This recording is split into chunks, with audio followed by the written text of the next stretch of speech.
Shalom pemirsa, dimanapun Anda berada saat ini, kembali bersama dengan kami dalam program Pelajaran Sekolah Sabat bersama Gereja Masih Advent Hari ke-7 Rumah Sakit Advent Bandung. Saya Marice Tampu Bolon akan bersama-sama dengan Anda bersama dengan dua narasumber kita, Pendeta Muda Maropa Pasitorus. Shalom Pak Pendeta. Salam Kak Marice. Dengan Pendeta David Panjaitan. Shalom Pak Pendeta. Marice dan pemirsa. Dan kami berharap pada saat ini kita semua dalam keadaan sehat dan kami berdoa kita tetap selalu berbahagia. Baik saudaraku yang terkasih dalam Tuhan, pelajaran kita pada saat ini telah memasuki pelajaran ke-9 yang berjudul Dalam Mazmur bagian kedua. Sebelum kita mempelajari sekolah sabat ini, kita akan awali dengan doa. Mari kita berdoa. Bapa kami dalam surga, terima kasih Tuhan atas berkat dan kasih Tuhan yang telah menyertai kami. Saat ini kami akan mempelajari firman-Mu, biarlah pelajaran ini dapat menjadi satu kekuatan di dalam kehidupan kami. Memberkati dua narasumber kami, Pendeta Muda Sitorus dan juga Pendeta Panjaitan, beserta dengan seluruh pemirsa yang bersama-sama dengan kami. Biarlah melalui pelajaran ini, iman kami semakin dikuatkan. Terpuji nama-Mu ya Bapa, di dalam nama Yesus kami berdoa dan mengucap syukur. Amin. Dalam pelajaran kita satu pekan ini berjudul Dalam Mazmur bagian kedua, dan ayat hafalannya terdapat di dalam Mazmur 67 ayat 4 dan 5. Kiranya bangsa-bangsa bersyukur kepadamu ya Allah, kiranya bangsa-bangsa semuanya bersyukur kepadamu, kiranya suku-suku bangsa bersukacita dan bersorak-sorai, sebab Engkau memerintah bangsa-bangsa dengan adil dan menuntun suku-suku bangsa di atas bumi. Selah. Kalau kita melihat pelajaran kita pada minggu lalu, pekan lalu, Mazmur yang dipilih itu berfokus kepada umat Allah pada akhir zaman. Dan saat mereka mempersiapkan diri untuk kedatangan Tuhan. Tentunya pelajaran ini akan semakin menarik. Kita akan melihat tanda-tanda di akhir zaman ini apa kaitannya Mazmur dengan wahyu yang akan kita pelajari nanti. Kita akan langsung kepada Pendeta Muda Sitorus untuk pembukaan sekolah sabat kita. Silakan Pak Pendeta. Baik, di pelajaran minggu lalu kan kita sudah menyinggung tentang bahwa kitab Wahyu itu akan menjadi hidup ketika dia disandingkan ataupun didukung keterangan yang ada di kitab Mazmur. Nah, pada minggu ini kita lebih banyak mengulas tentang kitab Mazmurnya. Terlebih Mazmur yang bercerita tentang bagaimana pengalaman bangsa Israel itu menjadi kesaksian iman bagi kita. Mereka merasakan kemurahan Tuhan dan kebaikan Tuhan. Tadi sudah dibacakan dalam ayat hafalannya. Ada dua kata yang diulang-ulangi di sana, yaitu bangsa-bangsa bersyukur, bangsa-bangsa bersyukur. Nah, bagaimana kita bisa bersyukur kepada Tuhan? Nah, ini sebuah pengalaman yang menarik ya, di dalam kehidupan ini. Orang yang bersyukur itu adalah orang yang merasakan kedalaman kasih Allah ke dalam hidupnya. Ya, bagaimana Tuhan menyertainya, bagaimana dia dilepaskan dari masa kesusahan, bagaimana dia dilepaskan dari masa bahkan kehidupan yang mungkin mencekam dan sebagainya. Ini menolongnya untuk mengakui bahwa segala hidup ini semua bersumber kepada Tuhan. Itu mungkin pendahuluannya. Oke, baik. Terima kasih, Pendeta. Dan kalau kita melihat kembali di dalam pelajaran sekolah sabat kita ini, saya tertarik dengan pelajaran hari Minggu nih, Pak Pendeta. Silakan Pendeta Panjaitan. Mungkin pertanyaannya, harapan apa yang kita ambil dari pengetahuan tentang kebaikan, kuasa, dan juga karakter Tuhan untuk menunggu masa akhir zaman ini, Pak Pendeta? Baik, terima kasih Marice. Sebelum saya menanggapi pertanyaan itu, saya mau membahas sedikit tentang ayat inti ya. Itu kan Mazmur 67 ayat 4 dan 5 ya, kalau saya tidak salah ya. Kiranya bangsa-bangsa bersyukur kepadamu ya Allah, kiranya bangsa-bangsa semuanya bersyukur kepadamu. Kiranya suku-suku bangsa bersukacita dan bersorak-sorai, sebab Engkau memerintah bangsa-bangsa dengan adil dan menuntun suku-suku bangsa di atas bumi. Kenapa saya ingin mengupas ini sedikit? Karena kalau pemirsa ingat bahwa bangsa di dalam Kejadian pasal 10 itu konteksnya adalah orang kafir. Kan begitu. Nah, sementara bangsa yang ditulis di dalam Mazmur 67 ini itu bukan Gentiles, bukan orang kafir. Tetapi tulisan yang sebenarnya di sini adalah community. Community. Nah, dalam bahasa aslinya adalah community ini kan sekelompok orang. Ingat pelajaran ketiga itu bahwa dari kekacauan itu muncul satu kelompok. Itulah keluarga Abraham. Itu kan community yang dipanggil keluar. Jadi konteks ayat ini adalah bahwa community jemaat ini akan bersyukur kepada siapa? Kepada Tuhan. Bukan konteks bangsa dalam Kejadian pasal 10, yaitu orang-orang kafir. Jadi konteksnya cerita ini atau Mazmur 67 ini menggambarkan bagaimana community itu, rombongan orang itu, bahasa modernnya adalah jemaat, congregation. Dalam bahasa eskatologinya adalah umat-umat yang benar, umat yang sudah menang, akan kembali menyembah kepada Allah, akan kembali mengikuti Allah sebagai pemimpin mereka. Itu dari ayat inti yang menjadi ayat kita untuk hari ini. Nah, kembali kepada pertanyaan Marice tadi, kebaikan-kebaikan apakah yang bisa kita lihat dari perbuatan siapa? Yesus Kristus itu. Nah, saya kembali buat biar kelihatan agak keren lah ya, buat alat peraga atau coret-coretan. Mungkin teman-teman operator di multimedia boleh bantu tampilkan PowerPoint yang sudah saya sampaikan. Baik, kalau belum bisa tampil mungkin bisa ditarik zoom in. Saya punya ini dia. Oke. Di sini ada saya campur-campur ya pakai bahasa Inggris dengan bahasa Indonesia. End of the time dari buku Revelation. Lalu di situ Mazmur 46, 47 dan 67. Kan begitu kan? Nah, kembali seperti saya katakan, untuk mudah mengerti apa yang dibicarakan di buku Wahyu, kita mundur ke belakang. Bisa dalam perjanjian baru, bisa juga dalam perjanjian lama. Nah, dalam konteks ini, yang dibicarakan perjanjian lama khusus buku Mazmur. Ya, yang minggu lalu kan juga sudah membicarakan mengenai Mazmur. Nah, apa yang terjadi apa yang dicatat di dalam buku Wahyu tentang keadaan akhir dunia ini, penderitaan, pengkhianatan, perang, kejahatan, tidak adil, penganiayaan, tidak ada pengharapan, itu sudah diceritakan di dalam buku Mazmur. Mazmur 46, 47 dan 67. Nah, di dalam buku Mazmur itu digambarkan bahwa pada saat kita menderita akan ada penghiburan dari siapa? Dari Tuhan. Pada saat kita dikhianati ada kesetiaan dari Tuhan. Pada waktu ada peperangan akan ada damai dari Tuhan. Artinya adalah sebelum ke sana. Nah, saya tulis tanda panah di sini. Di perjalanan itu ada disinggung di sana Daniel 7. Daniel 7 itu adalah sambungan mimpi daripada Daniel. Atau mimpi Daniel 7 dengan Daniel 8 itu mengenai binatang-binatang itu. Karena kita sama-sama tahu bahwa di akhir masa dunia ini bahwa akan menang yang namanya Yesus Kristus, anak domba itu akan apa? Akan menang. Jadi di dalam Daniel 7 diceritakan bagaimana akhir daripada masa itu. Akhirnya adalah anak domba akan menang, siapa yang setia kepada anak domba itu juga akan apa?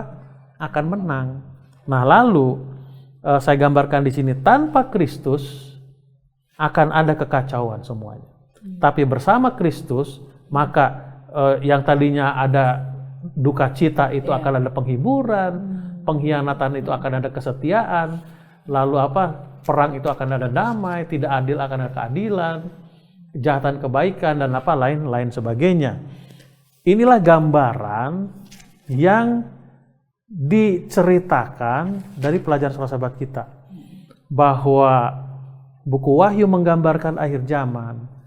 Daniel menceritakan akhir daripada akhir zaman itu. Lalu buku Mazmur menggambarkan bahwa di dalam Kristus yang tadinya ada peperangan akan ada apa? Damai. Itu pertanyaan dari Ibu Marisa. Apa sih kebaikan yang bisa kita rasakan dari pelayanan daripada siapa? Yesus Kristus itu. Kebaikannya ya itu tadi. Dengan kebaikan Dia, dengan menerima Dia, kita akan dipastikan menang melewati masa akhir zaman itu. Nah, lalu yang di bawah yang saya gambarkan mungkin agak panjang sedikit. Nah, setelah itu kita diharapkan sebagai umat-umat Tuhan menceritakan kepada dunia ini, juga kepada bangsa-bangsa. Nah, bangsa-bangsa di sini konteksnya adalah orang-orang kafir, bukan congregation tadi, bukan, tapi adalah Gentile. Supaya mereka tahu, supaya mereka bisa melihat bahwa ada sekelompok orang yang setia kepada Tuhan, yang hidupnya akan damai, hidupnya akan menikmati kesetiaan, akan ada pengharapan. Nah, orang-orang itu adalah orang-orang yang menerima Yesus Kristus sebagai juru selamatnya. Dan harus kita ceritakan kepada siapa? Orang-orang lain itu dalam arti bangsa-bangsa, dalam arti orang-orang kafir. Jadi kepanjangan saya cerita ini, Ibu Marisa. Tidak apa-apa ya. Jadi itu merupakan satu pengharapan kita ya Pak Pendeta ya. Untuk tetap kita setia kepada Tuhan sampai pada akhirnya nanti. Nah ini mungkin ke Pendeta Sitorus. Kita melihat Pak Pendeta, melihat dalam pelajaran kita ini, bagaimana kita supaya tidak putus asa. Kita harus tetap benar. Karena kita lihat masih banyak orang-orang yang belum pernah mendengar kebenaran saat ini. Nah, bagaimana caranya supaya kita tetap semangat, tidak putus asa walaupun kita sudah mendengar tadi satu pengharapan yang sudah disampaikan. Ini untuk realita kita di zaman akhir saat ini ya Pak Pendeta ya. Kalau kita lihat cerita bangsa Israel ya, ketika mereka menghadapi kesusahan, di depan mereka itu ada Laut Teberau, mereka dikejar oleh pasukan Raja Mesir, Firaun. Saat mereka melihat kesusahan itu, maka mereka tertuju pada kesusahan, maka mereka tidak punya harapan. Pikirannya hanya selalu ingin kembali ke Mesir, lebih baik mati ke Mesir. Nah, menariknya adalah Musa dan juga sama dengan Yosua selalu mengulang-ulangi agar mereka melihat kebaikan Tuhan, agar mereka selalu melihat bagaimana mujizat yang Tuhan lakukan, pelepasan dari masa-masa susah.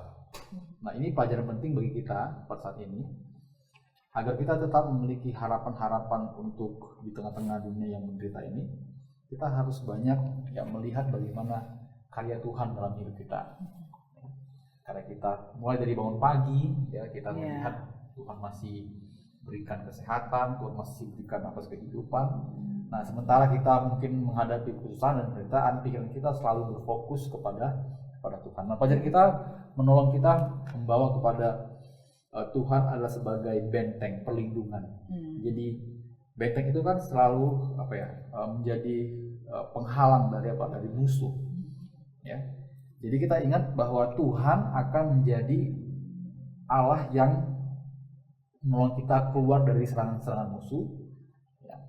Juga Tuhan Allah akan menolong kita untuk keluar dari masa-masa kesulitan. Nah ini diulang-ulangi dari pengalaman yang diteruskan oleh Bani Korah, lalu Raja Daud dan sebagainya, bahwa Tuhan itu adalah hakim, Tuhan itu adalah penolong dan sebagainya.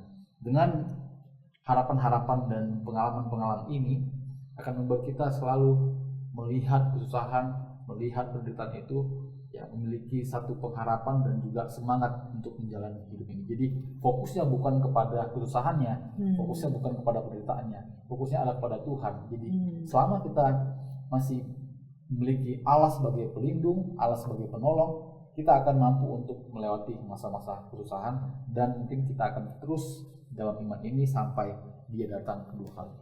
Oke, baik. Gimana menurut Pendeta? Ada yang mau disampaikan lagi? Pendeta Panjaitan, silakan. Oke, sorry, agak saya terganggu. Apa tadi pertanyaannya? Sorry. Bagaimana kita tetap setia sementara masih banyak orang-orang di luar sana masih belum mendengarkan kabar keselamatan ini? Oke. Itu tugas kita kasih tahu. Kan begitu. Seperti yang di gambar tadi itu, yang bagian warna hijau ini, setelah kita mengerti dan merasakan bahwa apa yang Tuhan katakan melalui Alkitab, boleh dimajukan slide-nya, PowerPoint-nya. Itu dia. Nah, di sana kan lebih terlihat lebih baik. Nah, setelah kita tahu konsep dari ungu ke abu-abu itu melalui yang orange itu ya, yang kuningnya, bahwa tanpa Yesus akan ada penderitaan, pengkhianatan, perang, kejahatan, tidak adil, penganiayaan, tidak pengharapan. Lalu bersama Kristus akan ada penghiburan. Nah, yang menjadi pertanyaan penting tadi Marica adalah bagaimana kita biar setia dan bagaimana orang lain biar tahu, kan kira-kira begitu. Nah, tugas kita tuh yang hijau ke bawah, kita harus menyampaikan kebenaran itu kepada orang lain. Saya sering bercanda antara kebenaran dengan kebetulan. Ya, benar dengan betul itu kan sama, tapi kebenaran dengan kebetulan itu berbeda. Kita harus menyampaikan kebenaran bukan waktu yang kebetulan. Jadi mumpung. Tetapi jangan salah, Alkitab mengatakan setiap saat kita harus bersedia. Artinya wah ini mumpung ketemu yuk. Bukan begitu. Kita harus tetap selalu selalu bersedia untuk menyampaikan firman Tuhan. Nah, sekarang begini. Bagaimana caranya kita menyampaikan? Ini agak sedikit pribadi untuk Marica. Saya nggak tahu Marica pakai bedak apa, saya nggak tahu. Saya nggak tahu Marica pakai parfum apa, saya nggak tahu. Ya kan? Tetapi biasanya kaum wanita, kaum perempuan akan saling berbagi cerita. Dia pakai parfum apa, pakai bedak merek apa, lalu apalagi serumnya apa. Semua akan diberitahu. Dan biasanya yang lain itu, temannya yang lain itu akan mau membeli atau ikut membeli produk temannya yang sudah pakai. Nah, sekarang masalahnya adalah, kembali kepada slide ini, masalahnya adalah apakah kita orang-orang yang sudah menerima Yesus Kristus sebagai juru selamatnya memang sudah damai hidupnya. Boleh dimajukan lagi? Nah, itu kan lihat gambar itu. Tanpa Kristus akan ada penderitaan. Nah, setelah terima Kristus, ada nggak penghiburan di dalam kehidupan kita? Bisa nggak kita menghibur? Lalu sebelum terima Yesus, tanpa Yesus ada pengkhianatan, kita dikhianati, kita mengkhianati. Lalu setelah terima Yesus kita setia dan mendapatkan kesetiaan. Nah, antara yang di bawah warna ungu dengan warna abu-abu itu kan sederhananya adalah tanpa Yesus dengan Yesus Kristus. Lalu yang harus kita lakukan, kembali saya ulangi, harus kita lakukan adalah apakah orang lihat dalam kehidupan kita bahwa kita memang orang-orang yang sudah terima siapa? Yesus Kristus. Ada lagunya itu kan? Apa kita hidup dekat Yesus? Apa kita apa lanjutannya? Apa kita hidup dekat Yesus? Kehidupan kita. Terus sehingga dunia melihat Dia dalam kehidupan kita. Jadi nggak perlu cerita panjang-panjang lah, nggak perlu khotbah panjang-panjang. Cerita aja sama mereka apa ya, bukan cerita. Mari kita tunjukkan kepada mereka bagaimana kita punya kehidupan. Saya sering bercanda, saya ulangi ini. Coba lihat kalau ada calon baptisan di gereja kita, lihat mukanya waktu berdiri di depan, muka mereka memancarkan kegembiraan atau kesusahan yang sangat mendalam. Mana yang sering terjadi? Susah. Iya, orang nggak mau lah, ngapain? Orang gue hidup udah susah, mau terima Yesus, lihat sama keadaannya. Jadi ngapain? Harusnya muka-muka orang yang sudah terima Yesus ini adalah lebih gembira, lebih ceria hidupnya, lebih optimis hidupnya, ya lebih terlihat bahwa kehidupannya penuh dengan penuh dengan pengharapan. Nah, ini saya pengen narik lagi pertanyaannya. Hambatan apa nih sampai saat ini pekabaran itu belum sampai, sementara yang tadi kita lihat dari pendeta tadi kan yang menerima itu, apakah memang semuanya belum menerima sehingga pekabaran itu terhenti? Bukan terhenti ya, sepertinya lama gitu Pak Pendeta untuk tersampaikan. Gimana Pendeta Sitorus? Ya, mana ya?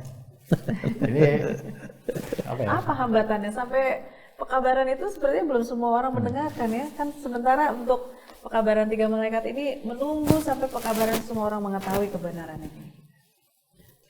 Kalau kita mau lihat ya aktivitas sekarang ini di jemaat, kalau dulu kita semangat sekali untuk kabarkan kabar 3 malaikat, ya. Lama-lama kita mulai ya, abai dan mungkin sudah biasa-biasa saja menganggap itu bukan suatu hal yang perlu untuk disampaikan. Ya ini bisa jadi faktornya satu, kita merasa bahwa Tuhan itu masih lama lagi datang. Ya, yang kedua kita merasa kok hasil yang kita tabur itu, ya kebenaran kita sampaikan itu belum ada terlihat hasilnya. Nah ini buat kita juga mungkin patah semangat dan bahkan kita menjadi tawar hati dan lemah iman. Jadi hambatan-hambatan ini boleh saja terjadi kepada kita semua. Oleh karena kita tidak menghayati akan betapa seriusnya kabar 3 malaikat itu untuk dibagikan kepada orang lain dan bagaimana Tuhan menggunakan kita untuk terlibat menyampaikannya. Nah itu perlu dipikirkan dan direnungkan baik-baik supaya segala macam hambatan-hambatan yang terjadi dan sebagainya kita bisa kalahkan, ya. Itu tidak akan membuat kita menjadi lemah, tapi ada semangat yang berapi-api. Sebagaimana pengalaman para murid, kalau kita lihat dalam Kisah 1 ayat 8, ya, Tuhan katakan sampai ke ujung bumi, ya, sampai ke ujung bumi mereka diutus. Menariknya apa? Tidak diutus, tidak dikirim seorang diri. Ya Tuhan menyertai mereka. Ya Tuhan bersama mereka. Walaupun setelah Yesus bangkit ke sorga dalam wujud fisiknya tidak terlihat, tapi ada seorang penolong lain yang Tuhan kirimkan yang untuk menghibur, ya mengingatkan dan memberi kuasa kepada mereka. Nah ini perlu juga kita imani bahwa dalam menyampaikan pekabaran 3 malaikat ini, ya Tuhan memberikan penolongnya, Roh Kudusnya kepada kita bersama dengan kita untuk menyampaikan pekabaran ini sehingga segala hambatan, kesusahan, ya kesulitan itu ya bisa dilalui, ya semakin banyak ya hikmat-hikmat yang Tuhan berikan, hal-hal apa yang kita lakukan, ya dan sebagainya. Gimana Pak Pendeta kayaknya ingin menyampaikan nih. Oke. Kenapa itu pekabarannya terhenti Pak Pendeta? Bukan terhenti, sepertinya lambat. Ya, kalau terhenti kan tidak ada pekabaran. Betul. Tentu kita perlu data ya. Udah sejauh mana sih kita menyebarkan pekabaran 3 malaikat itu? Sudah sejauh mana sih pekabaran itu sampai? Ujung dunia itu yang mana sih? Kan begitu. Betul. Kalau kita tanya antara barat dan timur, di mana barat itu? Tergantung posisi berdiri ya. Iya. Makin pergi ke barat, makin nggak ketemu kita kan. Iya. Tetapi kita coba beranalisa sedikit lah ya. Nanti boleh search di Google. Menurut data tahun 2025 ini, hampir 90% dari penduduk Indonesia dari 270 juta itu, sekian, itu hampir 90%-nya sudah menggunakan smartphone. Sebelum saya lanjutkan, nah kata mendengar ini berapa persen sih baru dibilang dengar? Bisa dapat maksudnya, contohnya sekali, 2 kali, atau ribuan kali dia dengar baru dibilang mendengar, kan kira-kira begitu. Tentu itu perlu data.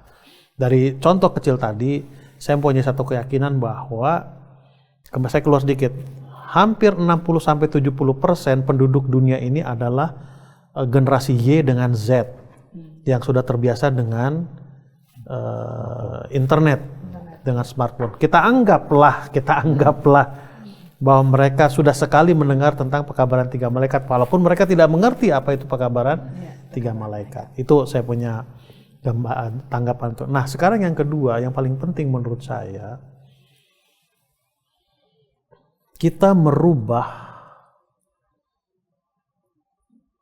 nama keyakinan seseorang itu atau merubah atau mentransformasi karakter kekristenan kita kepada mereka, yang mana? Contoh si A, agamanya ini. Senang hati kita kalau rubah judul agamanya sama dengan kita.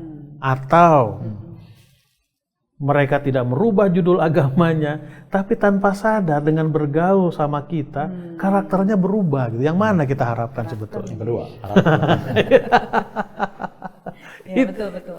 Itu yang paling penting. Tetapi secara administrasi tentu perlu ada. Secara administrasi loh. Kenapa? Karena kita bicara secara organisasi ya. Organisasi tidak lepas dari target. Target itu tidak lepas dari apa? Administrasi. Itu benar secara administrasi. Tetapi secara hakikatnya adalah, karena nanti kan di akhir zaman kan tidak ada satu nama denominasi. Tidak ada. Makanya kalau di slide tadi, kelompok orang yang percaya Yesus dengan kelompok orang yang tidak percaya Yesus, sudah itu aja. Hanya itu aja kelompok itu nanti, dua kelompok besar. Sama seperti lagu anak-anak itu kan, di dalam dunia ada dua jalan lebar. Udah hanya itu aja. Jadi kembali pertanyaan Marice adalah, kenapa seolah-olah itu terhenti? Jawaban saya adalah karena kita ambigu dalam mengambil definisi. Itu pekabaran sudah sampai atau belum. Ambigu, nggak tahu yang mana kita mau pilih. Tapi tanggapan saya tadi, kalau secara administrasi kita perlu data, kita perlu cari tahu dari gereja kita datanya bagaimana. Nah, saya punya pengamatan, analisa sedikit dari penetrasi orang menggunakan smartphone, menggunakan Facebook, apa segala macam. 60-70% penduduk dunia ini adalah Gen Y, Z. Sekian persen dari penduduk yang baby boomer apa segala macam juga sudah menggunakan dari segi smartphone-nya. Tapi dari segi radio analog ya kita tidak tahu lagi. Kita tidak tahu lagi. Saya yakin pekabar itu sudah. Nah, sekarang tadi itu saya mengulangi saja. Mana yang harusnya kita merasa puas, merasa bahwa memang sudah berhasil kita punya pekerjaan ini, tanggung jawab sebagai congregation itu ya, congregation itu merubah nama keyakinan seorang ini atau merubah karakter orang ini. Walaupun bisa jadi namanya tidak nama keyakinannya tidak berubah, bisa jadi karena nggak punya kesempatan dia, bukan? Betul. Tapi karakter memang lebih penting ya. Oh iya, ya. banyak cerita boleh saya ceritakan orang yang memang judulnya tidak berubah. Tapi mereka mengatakan, kok kami dianggap sama seperti kalian? Loh kenapa? Mereka lihat tingkah laku kami. Betul ya. Jadi ya tertarik juga dengan lagu Sion itu yang harus kita bawa ya Pak Pendeta, kata-katanya apakah kita hidup seperti Yesus? Betul. Apakah kita menceritakan Yesus Apa dalam hidup kita menyatakan dalam perbuatan dan perkataan kan dibilang itu kan. Perkataan kita, perbuatan kita, itulah yang mencerminkan apakah pekabaran itu bisa cepat disampaikan atau tidak. Baik saudaraku, tidak terasa waktu, kita terbatas oleh waktu, kita akan sampai pada konklusi pelajaran kita. Kita minta Pendeta Panjaitan untuk menyampaikan konklusi pelajaran kita, pelajaran ke-9. Silakan Pak Pendeta. Baik, untuk konklusi, saudara boleh baca di pelajaran hari Jumat di dalam pendalaman. Itu konklusi dari pelajaran sahabat. Tapi dari apa kita diskusikan bersama, karena saya suka melihat dari sudut yang pandang yang berbeda ya. Poinnya adalah Alkitab sudah menggambarkan kepada kita keadaan akhir zaman. Dan Alkitab juga sudah menyatakan kepada kita siapa yang akan menang di akhir zaman itu. Mereka adalah orang-orang yang setia dengan anak domba itu. Anak domba itu adalah siapa? Yesus Kristus.